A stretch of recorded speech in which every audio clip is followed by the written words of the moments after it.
Si on vous explique le football camerounais et que vous ne comprenez pas, c'est pas de votre faute. C'est peut-être parce qu'on n'a véritablement jamais pris le temps de vous dire comment ça marche. Aujourd'hui, pour cette 5e vidéo consacrée à cette série que nous avons baptisée 5 minutes pour comprendre la FECAFOOT, nous nous intéressons au cas spécifique de Samuel Eto'o. Et on se pose 3 questions. Samuel Eto'o peut-il remporter l'élection à la FECAFOOT? Première question. Deuxième question, Samuel Eto'o ferait-il un bon président de la FECAFOOT? Troisième question, Samuel Eto'o a-t-il la capacité de révolutionner le football camerounais? Alors, déjà, en ce qui concerne la première question, Samuel Eto'o peut-il remporter cette élection? Oui et non.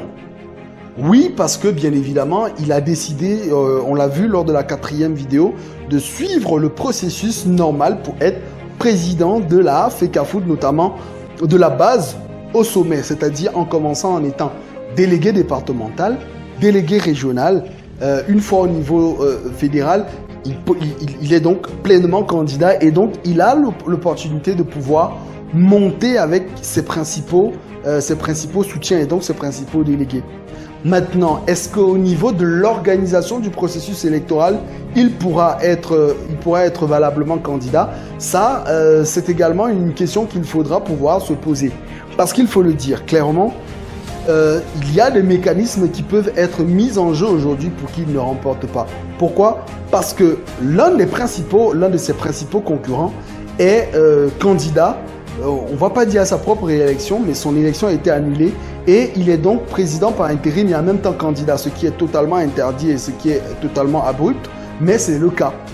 Et donc, c'est une position que Seydou Bobo Njoya peut utiliser en tant que président intérimaire qui n'a pas démissionné. Étant en fonction, il peut justement, d'une manière comme d'une autre, influencer le processus électoral. D'ailleurs, lors de la 4e vidéo, on a évoqué ce cas-là en disant le cas Benjamin Banlok, l'ancien secrétaire général, qui a affirmé devant les médias et justement devant la justice, il a affirmé qu'effectivement, on lut que le président Bobo Njoya lui avait demandé de truquer le processus électoral et il n'avait pas cédé à cela et donc c'est la raison pour laquelle il a été mis de côté. Et donc il faut dire que c'est possible, mais ce n'est pas encore le cas. Maintenant, à la question de savoir, est-ce que Samuel Eto'o fera un bon président? Eh bien, oui et non.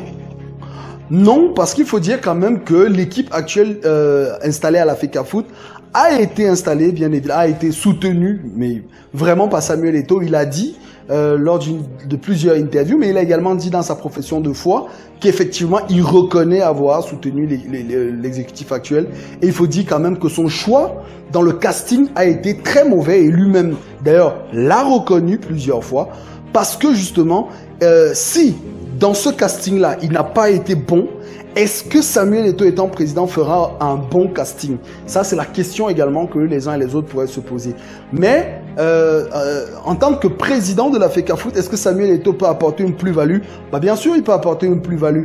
Et cette plus-value, justement, réside dans le fait que c'est une ancienne gloire, c'est une légende du football mondial. Et à ce titre, il est capable de drainer un grand nombre d'investisseurs, un grand nombre de sponsors, un grand nombre de supporters et bien évidemment, il est capable de faire parler son expérience en tant qu'ancienne gloire ou gloire actuelle parce qu'il faut dire que désormais, dans le management du sport, il peut également désormais être considéré comme une légende, même si il n'a pas encore véritablement fait ses preuves et ce sera donc peut-être l'occasion pour lui de les faire, ces preuves-là.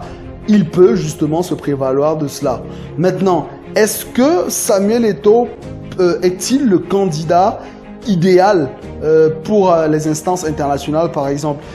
On pourra peut-être répondre à cette question non. Non, pourquoi? Parce que pour l'instant, la FIFA soutient clairement le candidat Seydou Bobo Njoya. Mais faisons très attention. Il faut dire que dans le processus de sa campagne, Samuel Eto'o est allé rencontrer le président Gianni Infantino et ça s'est plutôt bien passé. Il faut pas sous-estimer cette rencontre. Pourquoi? Parce que il faut dire que si Gianni Infantino, dans sa perspective de réélection et surtout de faire passer ses projets de réforme du football mondial, a comme principaux alliés en Afrique Didier Drogba en Côte d'Ivoire, en Afrique de l'Ouest, Samuel Eto'o au Cameroun et donc en Afrique centrale, il peut bien évidemment avoir un certain nombre d'avantages que ces deux lieutenants sont capables de pouvoir faire changer la donne, donc amener des présidents de fédération à adhérer justement au projet de Gianni Infantino. Ce qui ne serait par exemple pas le cas pour Seydou Monjoya qui n'a véritablement aucune influence dans le football.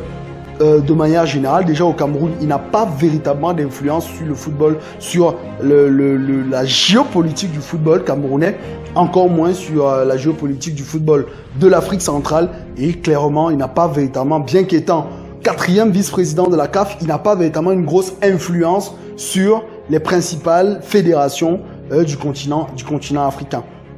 Maintenant, est-ce que la question qui serait celle de savoir, est-ce que Samuel Eto'o peut révolutionner le football camerounais?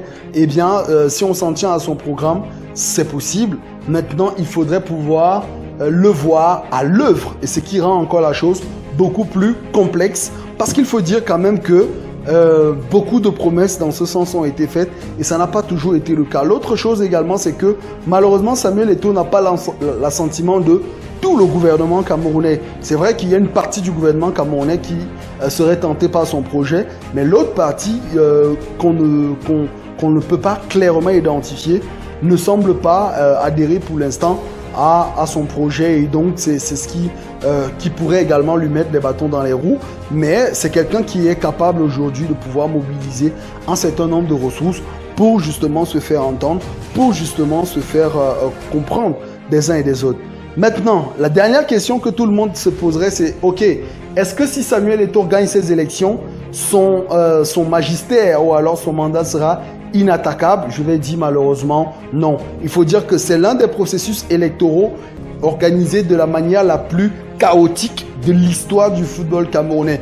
Pourquoi? Tout a commencé au niveau départemental. Je vous l'ai dit la dernière fois, il faudrait, pour gagner des élections, il faudrait commencer au niveau des départements. Normalement, il existe en théorie 58 ligues départementales, mais les 58 ligues départementales, généralement, n'organisent pas des compétitions. Et donc, à ce titre, les clubs qui sont considérés comme étant des clubs de ces départements-là ne peuvent pas justement se prévaloir d'être des clubs qui soient capables de voter pour les délégués. Pourquoi? Simplement parce que ces clubs-là, eh bien, ne prennent pas part à une compétition de ces ligues départementales-là. Mais au-delà de ça, il faut dire qu'au niveau des textes, c'est-à-dire la constitution des textes, il faut dire qu'il y a eu beaucoup d'erreurs dans le processus. Et d'ailleurs, du point de vue juridique, plusieurs fois le processus a été annulé par la chambre de conciliation et d'arbitrage qu'on avait évoqué, souvenez-vous, lors de notre toute première vidéo et même lors de la deuxième vidéo.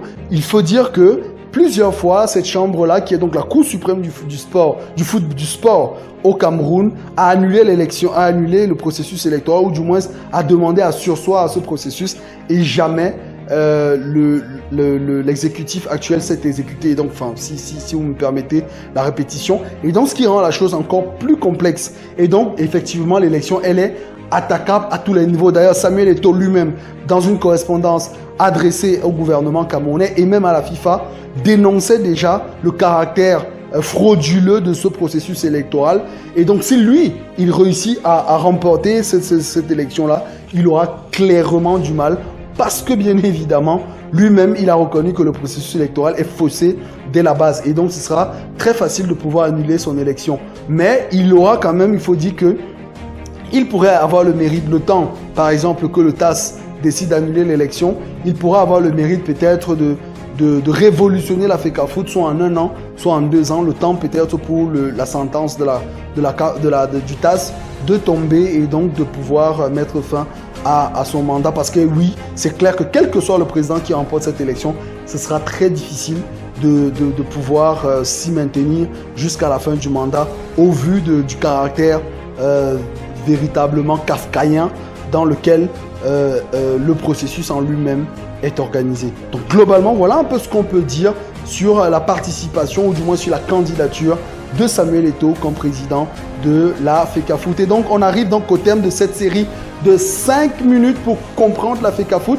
Ça n'a pas été facile, il faut le dire, mais c'était très important de pouvoir vous édifier sur comment fonctionne le football camerounais. Bien sûr, on ne va pas s'arrêter là. On aura d'autres séries de 5 vidéos sur d'autres thèmes bien précis, peut-être sur 5 vidéos pour comprendre 5 minutes pour comprendre la CAN, 5 minutes pour comprendre la CAF, 5 minutes pour comprendre plein d'autres choses pour que ça vous amène à comprendre comment fonctionne clairement le football au niveau africain. Donc continuez à vous abonner sur la chaîne Sport Business Africa. L'émission est diffusée tous les lundis 19h sur les ondes de CRTV Sport Entertainment. Donc continuez à vous abonner massivement sur la chaîne et n'oubliez pas de cliquer sur la cloche de notification pour ne plus manquer nos prochaines vidéos de 5 minutes pour comprendre.